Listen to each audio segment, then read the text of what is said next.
So a few days ago, I did a video talking about two individuals for the Oklahoma Sooners that early enrolled that I think we need to keep our eyes on, especially as the spring scrimmage nears, and to what they're going to be able to do. And at the end of that video, I asked all of you to give me some names you're intrigued about on the defensive side, and we'd talk about it. And today is that day.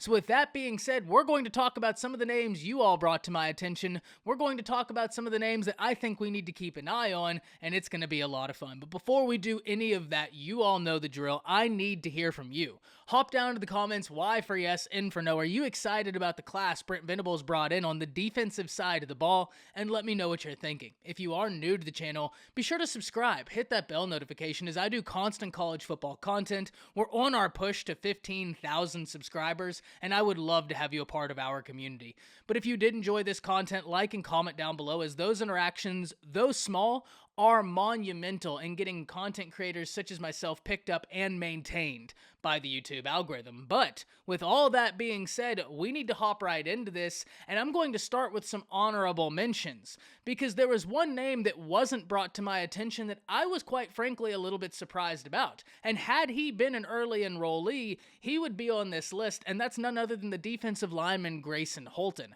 I'm really high on his upside. I think if you're able to go to the West Coast and grab a guy out of there with the ability he has, you're winning on multiple different levels, especially when all the moving pieces came together for the Oklahoma Sooners. But nonetheless, getting in Todd Bates puts you in a unique position for all of these defensive line prospects, Grayson Holton included. But I also think he fits what Bates wants to do on that defensive line, and not only does he fit it, I think he's going to create a ferocious competition there. Whether it's this year or later, I'm not sure, but I think he's got a whole lot of ability, and before too long, he's going to make his presence felt there. Had he early enrolled, he'd be squarely on this list, but nonetheless, that's why I had to bring him up regardless. But with that, we're now going to get into the big three, and I'm going to start with an individual that, even though they didn't early enroll, many of you brought them to my attention, and I can't disagree at all, and that's Gentry Williams.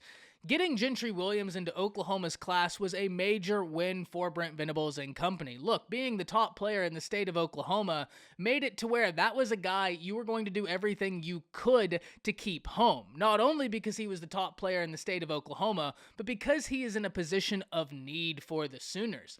That secondary is one that has some talented pieces in it, but there are some questions as to who's going to be able to man those positions. And ultimately, if Gentry Williams was someone that did early enroll, he'd have an opportunity to push for some of those positions. Nonetheless, he's still a very talented prospect who I think is going to make his addition and presence felt. He's someone who is a ferocious athlete, standing 6 foot 170 pounds per 24/7 Sports, which already gives him a great frame for a true freshman corner who's going to be introduced to Schmidt's weight program at the Sooners, which is going to add bulk on him in all of the best ways. He is a very talented player who could have played offense or defense at the collegiate level and was being recruited as an offensive or defensive piece by several different institutions, which really lets you see the depth of ability he has. But now we need to get into the second name on this big three, and we're staying in the defensive back room with Robert Spears Jennings. And at this point, you all know I love recruiting. I love the storylines around it. I love seeing people work hard and then being rewarded for the work they've put in. It's just awesome to see. It's one of my favorite aspects about the entire college game. And Robert Spears Jennings had an awesome recruitment process. You're talking about someone who a year ago was rated outside the top 1,000 prospects in the nation. Now he's sitting within the top 300. As I said for Gentry, this is a position of need for the Oklahoma Sooners. It's a position group right now that, though there are some pieces, they're trying to figure out who's going to play where. The fact that Robert Spears Jennings early enrolled gives him the ability to be getting reps early, getting more familiar with the defense, getting reps with Schmidt, being in the weight room, getting acclimated to his team, and that's why I think it's so important that we always look at these guys who early enroll. Not saying that it precludes anybody else from success, just saying these guys are putting in work right now that is going to be a tangible benefit down the road. And especially when you're talking about the safety position, in which there's going to be a position battle for it. And I'm not certain that Robert Spears-Jennings wins the battle, but just the fact that he can come in there, get acclimated to the system, and provide depth there is huge. As I talked about the other day when we were talking about that safety position, offenses are spreading out the ball more and more, meaning you're going to be in more dime formation looks. And if you can develop good depth at your defensive back position, it only allows more individuals that you have faith in to be able to take the field and help your defense, which is a net positive at the end of the day.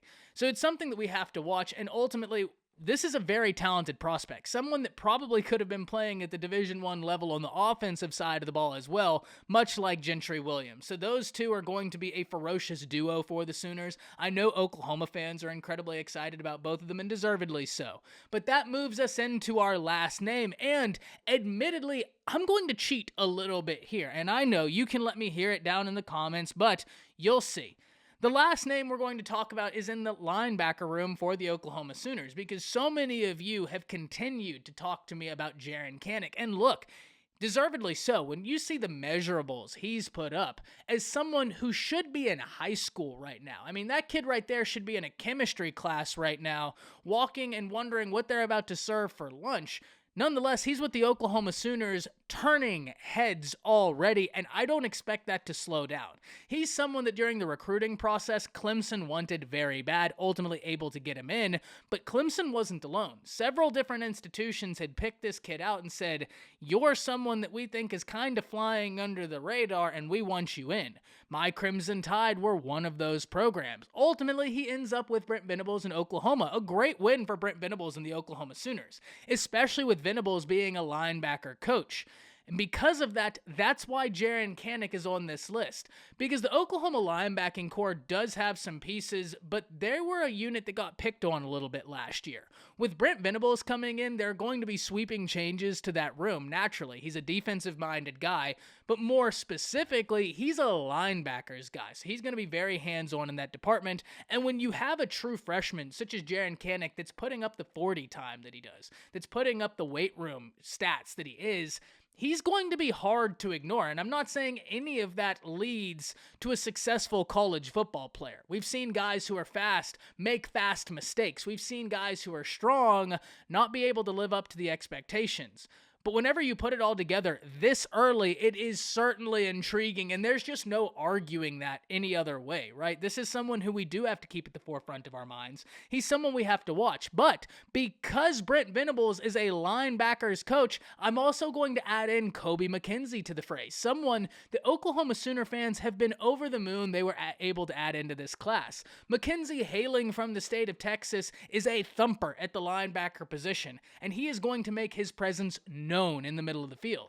He's someone that when he early enrolls, gets in this strength and conditioning program, he's going to be a run stopper who's going to continue progressing, and I think the tandem of those two are going to be a ferocious duo. I'm not saying we see them both this year, but the fact that you have linebackers that are going to be working with Brent Venables that are already in the strength and conditioning program, getting acclimated to the new defense, is only going to be a tangible net benefit going down the road. And I'm very interested to see how it all shakes up. But with all of that being said, you have my honorable mention, you have my big three, and I even cheated a little bit to make it a big four. Hop down to the comments. I want to know now about y'all's sophomore class. Let me know the names you're looking forward to on the offensive side of the ball for the Oklahoma Sooners in that sophomore class. With all that, that's it. See ya.